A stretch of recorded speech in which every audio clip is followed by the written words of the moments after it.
네, 안녕하세요. 시화학원에서 군사 통역 강의하고 있는 강천호 강사입니다. 오늘은 그 중국과 일본의 최근에 있었던 해상 충돌 사건에 대해서 한번 정리를 해볼까 합니다. 화면 같이 옮겨 보시겠습니다. 어, 음, 네,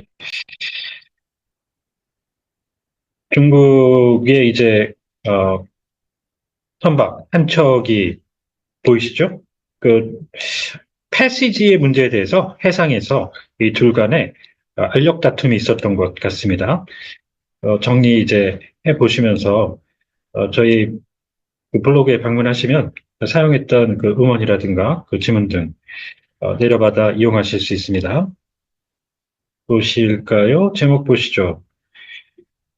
중국은 한 조사함이 그 일본의 한 섬에 근접한 그 통항을 한 것은 전적으로 그 불법이다라고 주장했습니다.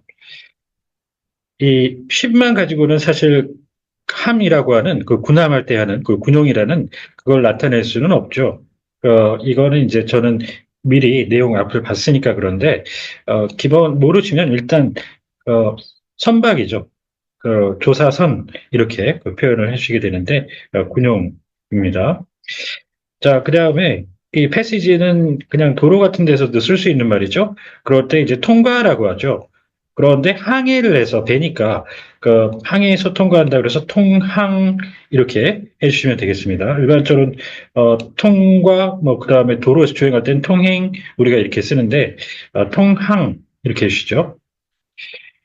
자, 그다음에 이제 항행행이라는 말 미국과 중국 간의 어, 둘 간의 이제 항행의 자유작전 미국이 계속해서 있죠. 그러니까 중국 인근 해역에서도 심지어는 항행의 자유작전을 유지하겠다. 이런 뉴스 보도 많이 듣고 보셨죠. 그럴 때 내비게이션을 쓰는 걸 보셨을 텐데 이 내비게이션은 그 항행이라고 할 때는 꼭 배만이 아니죠. 항해하고 이 항공 그러니까 항공기가 비행을 한다는 그 항해 플러스 그 비행 이걸 합친 말이라고 보시면 되겠습니다. 그래서 그 항행이라고 할 때는 내비게이션을 그걸 그 경우에 따라서 그럴 수도 있고 아닐 수도 있다라는 걸 알아두셔야 되겠습니다.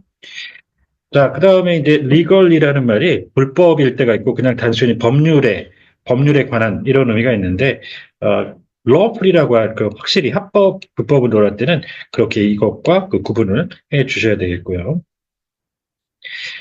중국은 그 자국의 해군 그 조사 함정 중 한 척이 그 지난 주말 일본 그 영해 인근에서 항해를 했다는 그 사실을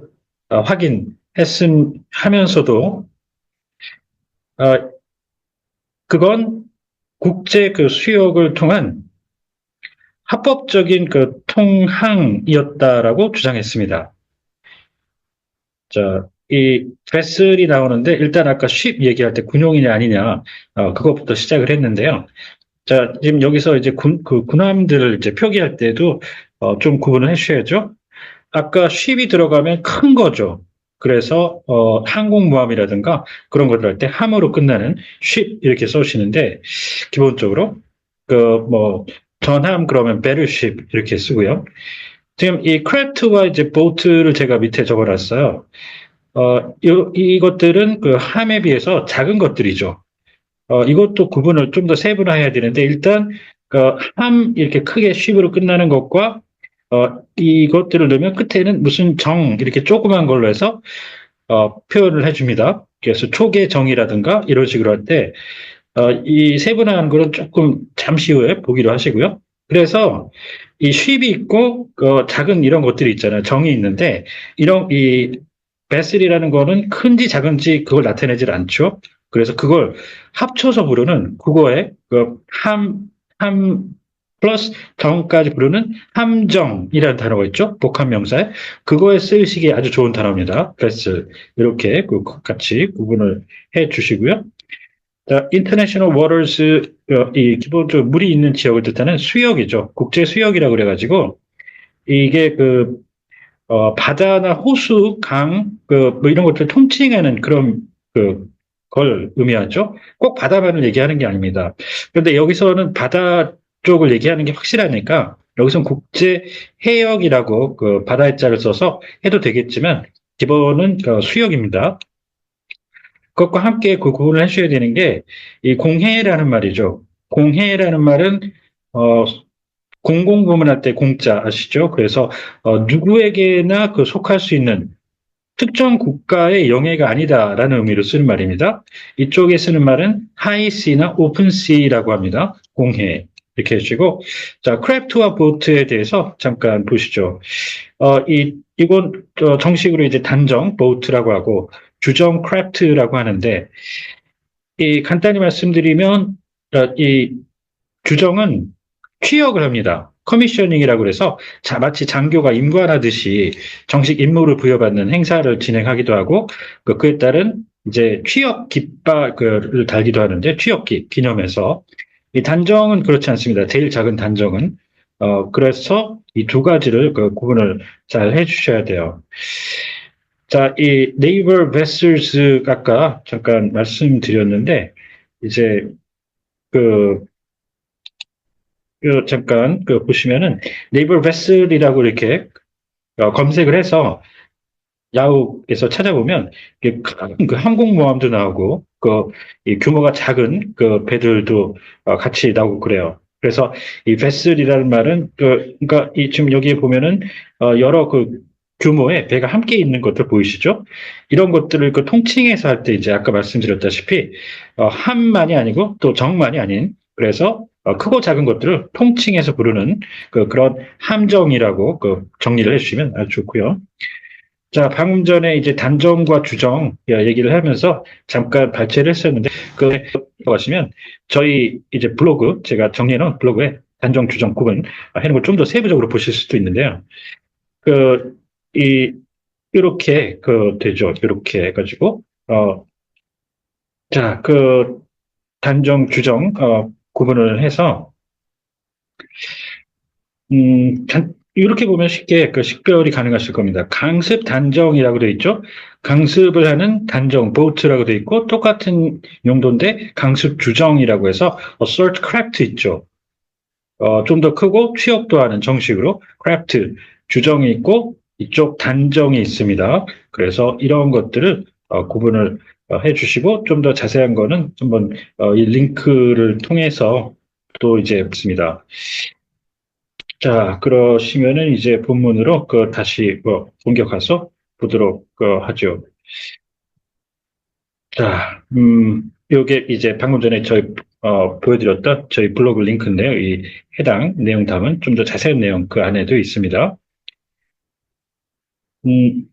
자, 일본은 이에 대해서 지대한 우려를 표명하면서 중국 대사관에 항의를 했는데요. 이 사건에 대해서. 그런데 이 사건은 중국의 정찰기가 일본 영공에 간 지 수일 후에 발생한 것입니다. 이 프로테스트만 갖고는 이게 항의도 될 수 있고 현장에서 하는 시위가 될 수도 있죠. 그건 동사로서 확실히 구분이 되는데 지금 이슈나 라지를 쓰게 되면 항의가 됩니다. 이걸 시위로 만들 때는 스테이지라는 말을 써야 됩니다. 스테이지. 그래서 이 프로테스트만 나오면은 동사가 없이 나오면 좀 헷갈려요. 어떨 땐 이게 항인지 시위인지 앞뒤를 잘 재면서 정리를 하셔야 됩니다. 자, 이제 정찰과 관련된 뉴스하고 보시죠. 인텔리전스 정보인데 일반 정보와 구분하기 위해서 대외 정보라는 말 구분해 보시면 좋고요.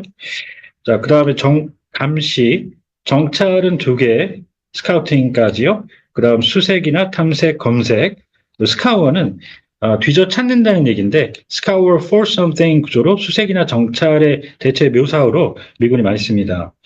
그리고 사비지는 그 바다에서 끌어올리는 해군에서는 이거를 구조라는 말로도 그 정식 부대 명칭 같은 데도 들어가 있기도 합니다. 사비지. 그리고 바닥 정비하는 준설.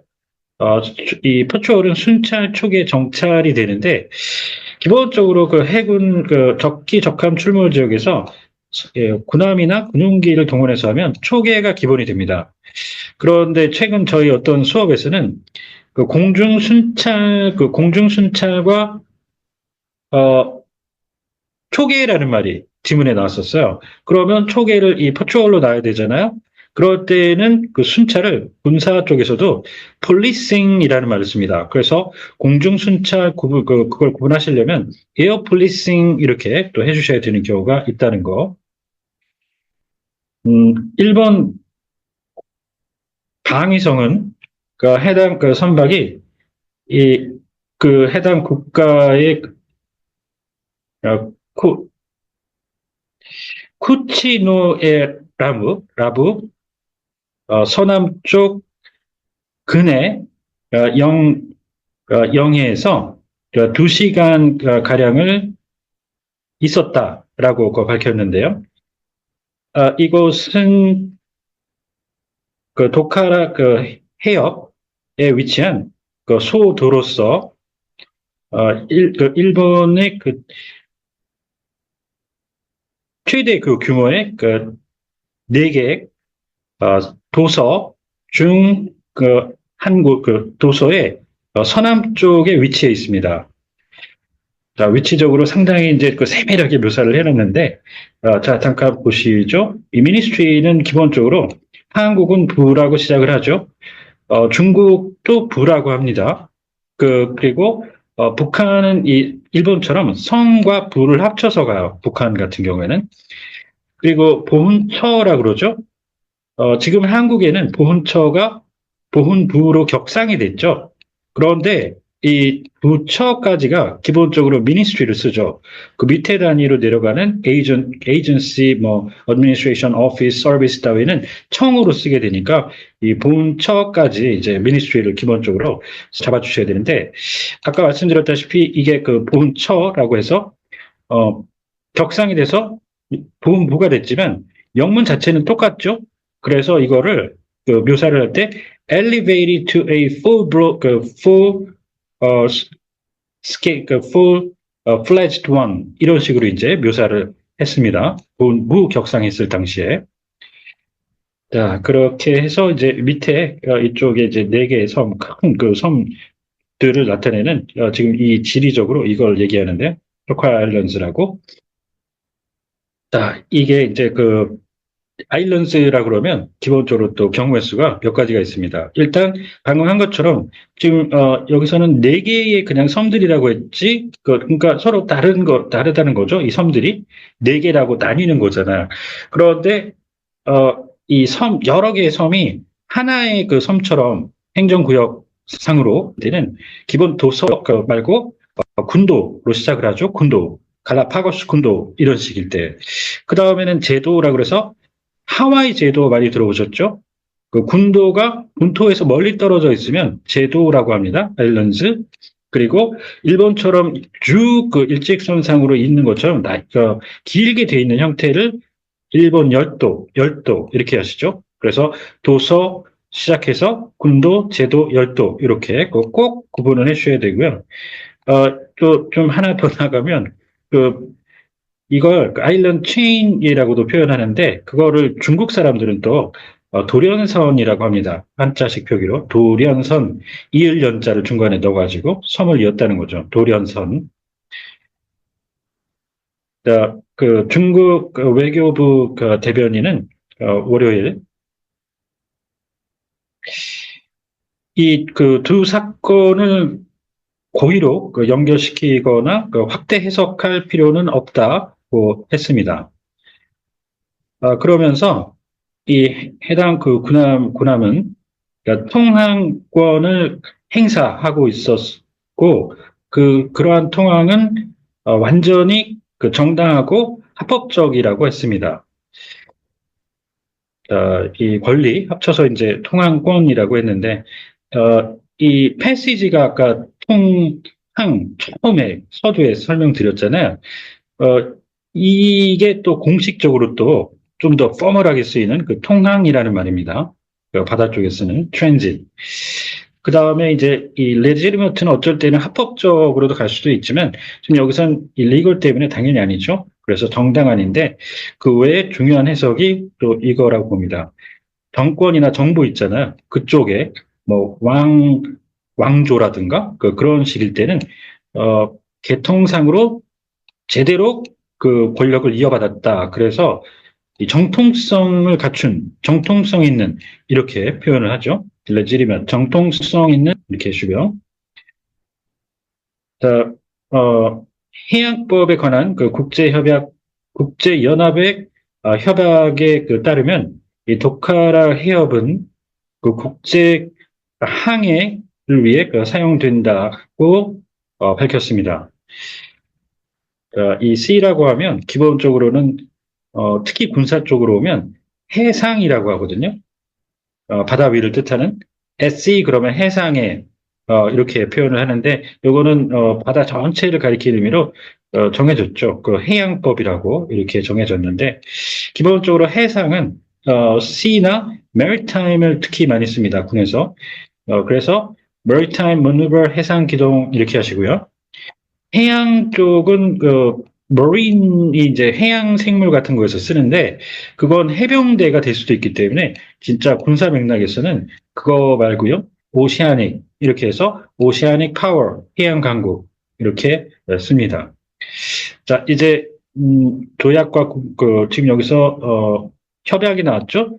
그거보다 상위인 가장 포괄적인 조약이 있고요. 트레리 그리고 아주 테크니컬하게 기술적인 분야를 다루는 주로 자유무역협정할 때 들을 수 있는 협정이 있고 이런 것들의 부속수로 들어가는 의정서까지 정리해 주시면 되겠습니다. 아까 내비게이션 항행도 할 수 있다고 그랬죠? 그런데 지금 여기서는 해상 쪽에 바다 쪽을 얘기를 하는 거잖아요. 이 세팅 자체가 제한된 거죠. 그렇기 때문에 여기선 항행이라고 하시면 안 되겠고 비행기가 날아가는 항행 그것까지 포함하는 항행이 아니라 항해 제한적으로 해주셔야 맥락에 맞겠습니다. 자, 이건 아까 말씀드렸죠 서두에. 자, 그렇게 해서 내비게이터 항해사까지 보시면 되겠고요. 자, 오늘은 중국과 일본의 어떤 그 알력 다툼, 그 파워 게임에 대해서 바다에서 일어난 사건에 대해서 한번 정리 쭉 해봤습니다. 혹시 궁금하신 점이 있다거나 하면 언제든 연락 주십시오. 감사합니다.